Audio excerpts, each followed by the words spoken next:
Biggest issue বাংলাদেশের। Step আর কি, lawyer দিয়ে এখন ডাইরেক্ট বিসিবির কাছে প্রশ্ন করা হবে, লয়ার আসবে, লয়ারের সম্পূর্ণ পেপার রেডি হয়ে যাচ্ছে, আজকের মধ্যেই লয়ারের বিসিবির কাছে চিঠি যাবে।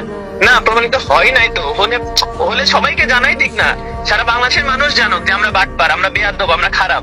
আর আমরা যদি খারাপ না হয়ে থাকি, প্রমাণিত না হবে, আমাদেরকে ছোট করা হইতেছে দিনের পর দিন। উইদাউট এনি এভিডেন্সে কিভাবে নাম প্রত্যাহার করতে পারে? যদি আমরা দোষী হই, আমাদেরকে বাদ দিয়ে দিই, সবার সামনে বলে দিই আমাদের কিছু জানানো হয় নাই, কিছুই জানানো হয় না। শুধু এখন এখানে ড্রাফটের লিস্ট আসছে, এখানে দেখছি আমাদের নাম নাই।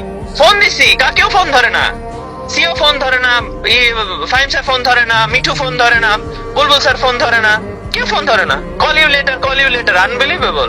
না এইভাবে উইথড্র করতে পারে না, কিভাবে পারবে? তুই যে কোনো খেলায়, যে কোনো সময়, যে কোনো ব্যাপারে তোর মনে হইতে পারে সন্দেহ, তুই যদি চোখ খুলে ডান পাশে বাম পাশে তাকায় দেখ, মনে হবে সবকিছু সন্দেহ তালিকায় পড়তেছে। আর যদি কাউকে অপছন্দ করা হয় তাহলে তা তারও। কিন্তু এর মানে এই না যে অপরাধী সে, বা কি ধরনের আইন বা কি ধরনের সিস্টেম যেভাবে আপনার প্লেয়ারকে আপনি ছোট করতেছেন। আপনারা নাকি গার্জিয়ান, সেভাবে কিভাবে ছোট করতে পারে তার প্লেয়ারদেরকে?